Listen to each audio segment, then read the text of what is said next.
Hello, welcome back to this week's market update. Today is September 16th, 2024. We had a very full week last week with some inflationary data and another exciting week this week, so we will hop right in. Jumping right in, we saw markets rebound further last week from those early September losses as CPI data boosted confidence ahead of the FOMC meeting and highly anticipated rate cut this week. As of Friday, September 13th, the Nasdaq Composite led the way, up 4.7% in the week, followed by the S&P 500, which was up 2.8%, the Dow Jones Industrial Average up 1.35%, and even bonds had a positive week, up about 0.4%. Last week, we got the final CPI reading ahead of this week's Fed meeting. In August, annual CPI inflation clocked in at 2.5% here, you can see, and that was below expectations, while core CPI, which excludes food and energy prices, stood at a slightly higher 3.2%, coming in just slightly above expectations. On a monthly basis, inflation was up 0.2%, and core CPI inflation was up 0.3% from July to August.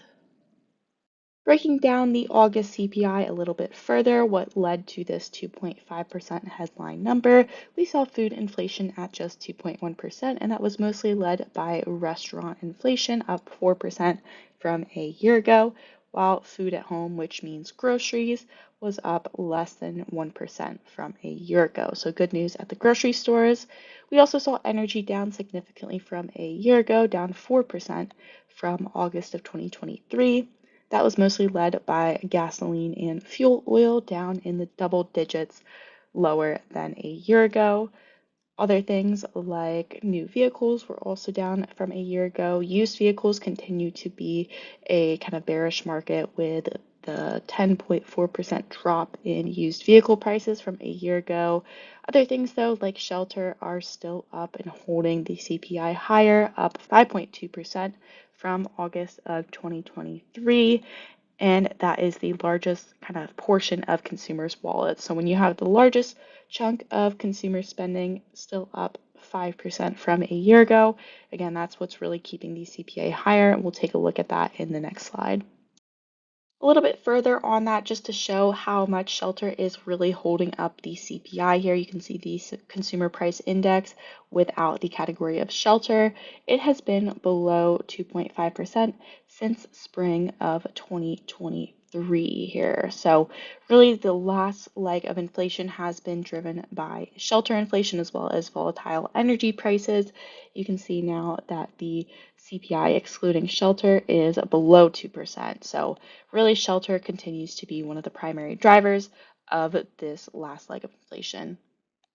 Moving along here, we also got the PPI, the Producer Price Index for the month of August, and that showed annual inflation at 1.7% on that wholesale inflation level and then 3.3% on the core inflation level. This was 0.2% higher than the month before on a headline basis, and then when you exclude food, energy, and trade, it was up 0.3%. Also, when you break it down between goods and services, goods continue to be a non-inflationary factor on the PPI here, at least in the month of August. That was up 0% as a whole in the whole goods category, but services were up 0.4% in the month. So services continue to be a stronger kind of cause of inflation as opposed to goods, and we've seen that in the CPI too, as services kind of includes shelter as well. So services continue to be one of the stickier points of inflation as the Fed looks to cut rates soon. Continuing on with our week, consumer sentiment in September reached its highest level since May. You can see the small trend up there, marking the second consecutive month of improvement, rising about 2% compared to August. Expectations for personal finances and the economy over the next year also improved, but labor market optimism did decline slightly.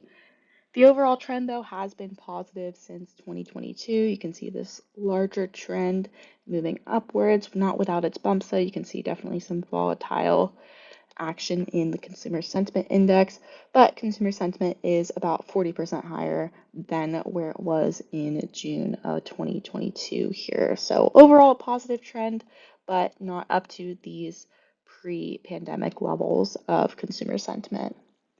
Consumers remain cautious about the upcoming election as well, although this month's survey did show that there was an increasing number of both Republicans and Democrats expecting a Vice President Harris win, even though the survey was taken before the September presidential debate. So very interesting here just to see where consumers' heads are at when they look at the economy, when they look at political situations, and all these sorts of factors that we like to keep in mind when we are watching over the portfolios.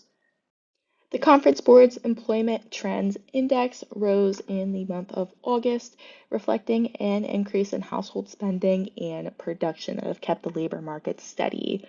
We are in a larger downtrend, you can see there, as consumers report that jobs are harder to get, but we do remain in a healthy range to the point where we are not in one of these recessions. You can see that's the COVID recession, the '08 recession.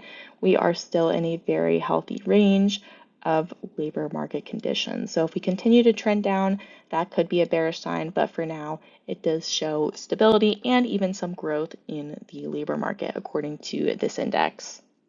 Along with that, just taking a quick review at our recession indicator dashboard here, you can see that the ETI remains bullish as of last week.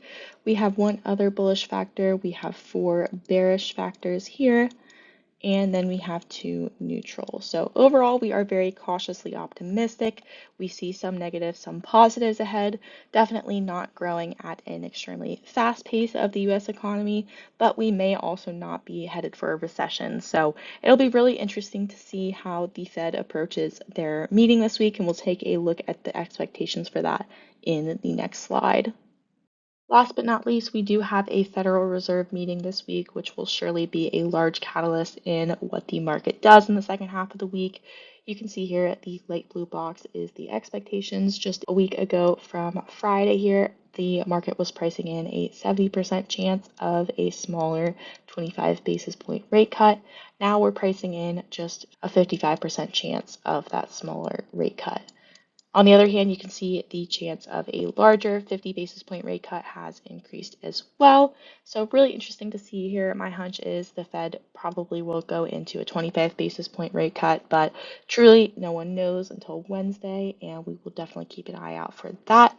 Another thing to keep an eye out for on Wednesday is the Fed's summary of economic projections that will show where the Fed thinks interest rates will go by the end of the year, by the end of next year, as well as their inflation and employment market expectations as well.